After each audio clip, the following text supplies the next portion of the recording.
Once there was a little town called Hamlin, surrounded by green woods and fields full of fruit and corn.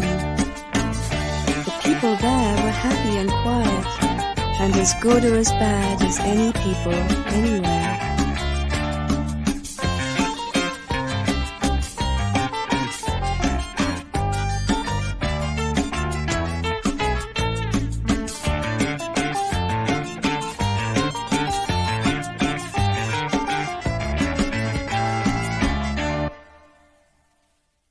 One day, everything changed. People began to notice that there were rats everywhere. Nobody knew how or why.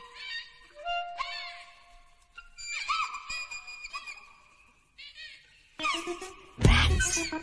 They fought the dogs and killed the cats, bit the babies in the cradles, ate the cheeses out of the vats, licked the soup from the cook's own ladles, split open the kegs of salted sprats, made nests inside men's Sunday hats, and even spoiled the women's chats by drowning their speaking with shrieking and squeaking in 50 different sharps and flats.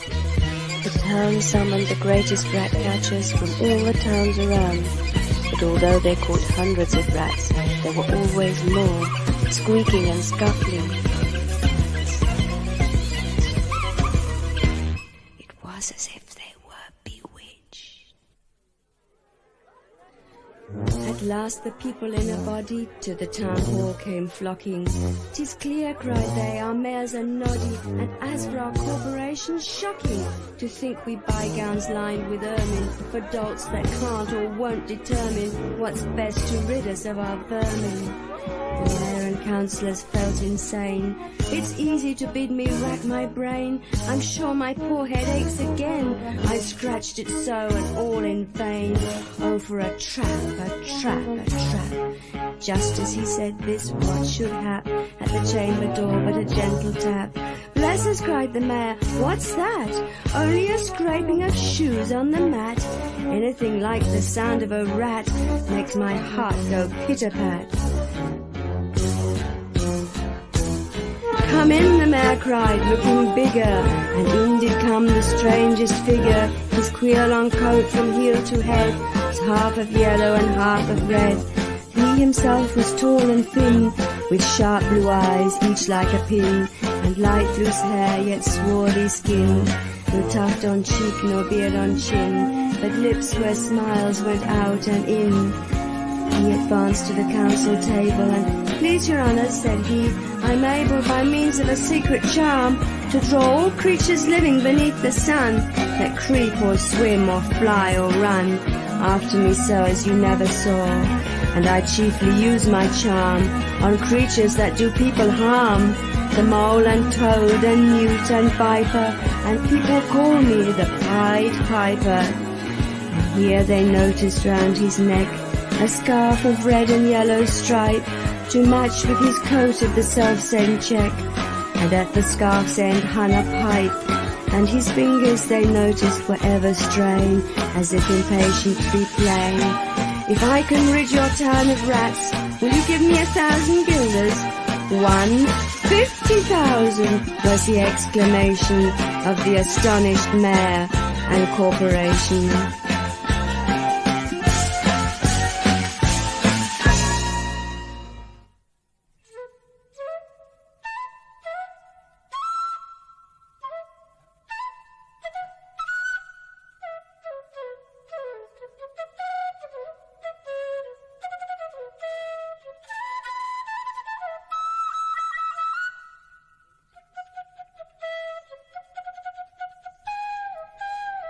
Into the street the piper stepped, smiling first a little smile, as if he knew what magic slept in his quiet pipe the while.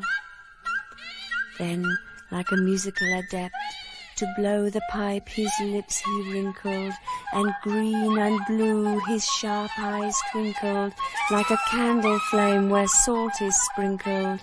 And ere 3 shrill notes the pipe uttered, you heard as if an army muttered. And the muttering grew to a grumbling, and the grumbling grew to a mighty rumbling, and out of the houses the rats came tumbling. great rats, small rats, lean rats, brawny rats, brown rats, black rats, grey rats, tawny rats, brave old plodders, gay young friskers, fathers, mothers, uncles, cousins, cocking tails and pricking whiskers, families by tens and dozens, brothers, sisters, husbands, wives, followed the piper for their lives.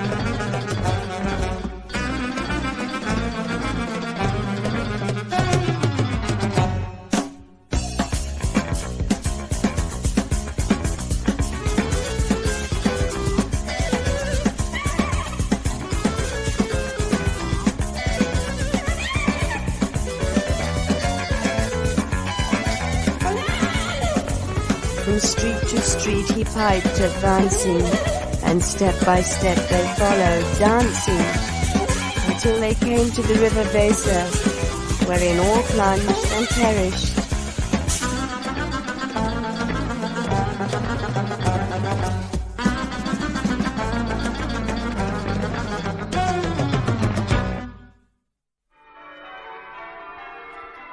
You should have heard the Hamelin people ringing the bells till they rocked the steeple.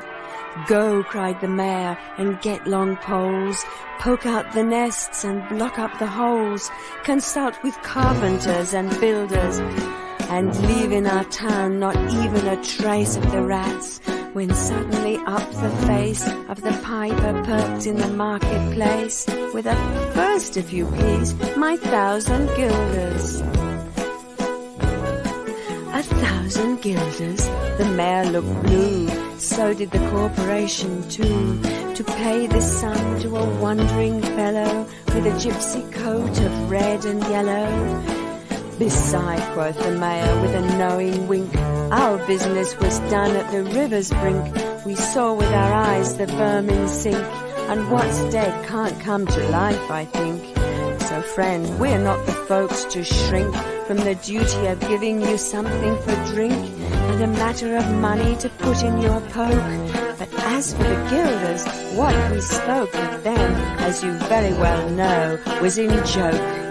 Beside, our losses have made us thrifty. 1,000 guilders, come, take 50. The piper's face fell and he cried, no trifling, I can't wait, beside. Folk who put me in a passion may find me pipe to another fashion. Insulted by a lazy ribald with idle pipe and vesture piebald, you threaten us, fellow? Do your worst, blow your pipe there till you burst.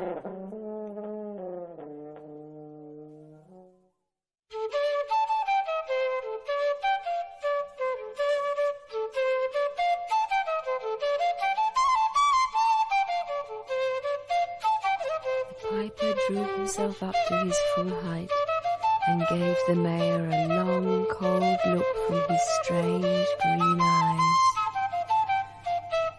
Once more he stepped into the street, and to his lips again laid his long pipe of smooth straight cane. And ere he blew 3 notes, there was a rustling that seemed like a bustling of merry crowds justling at pitching and hustling. Small feet were pattering, wooden shoes clattering, little hands clapping, and little tongues chattering. And like fowls in a barnyard when barley is scattering, out came the children running. All the little boys and girls, with rosy cheeks and flaxen curls, and sparkling eyes and teeth like pearls, tripping and skipping, ran merrily after the wonderful music with shouting and laughter. The mayor was dumb, and the council stood as if they were changed into blocks of wood, unable to move a step or cry to the children merrily skipping by, and could only follow with the eye that joyous crowd at the piper's back.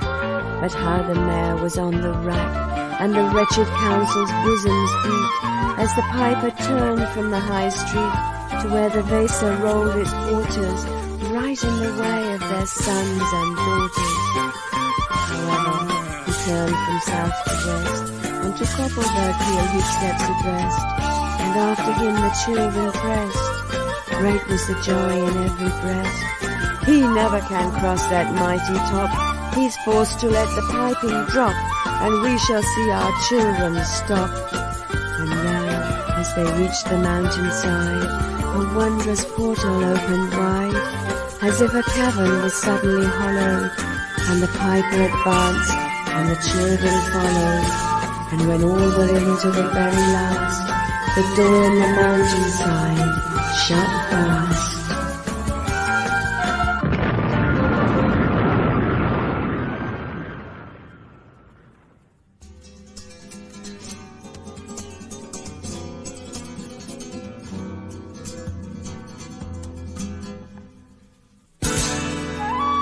Did I say all? No, one was lame, and could not dance the whole of the way. And in after years, if you would blame his sadness, he was used to say, "It's dull in our town since my playmates left. I can't forget that I'm bereft of all the pleasant sights they see, which the piper also promised me.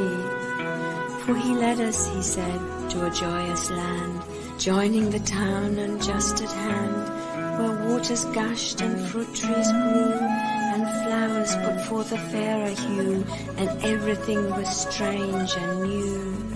The sparrows were brighter than peacocks here, and their dogs outran our fallow deer, and honeybees had lost their stings, and horses were born with eagles' wings.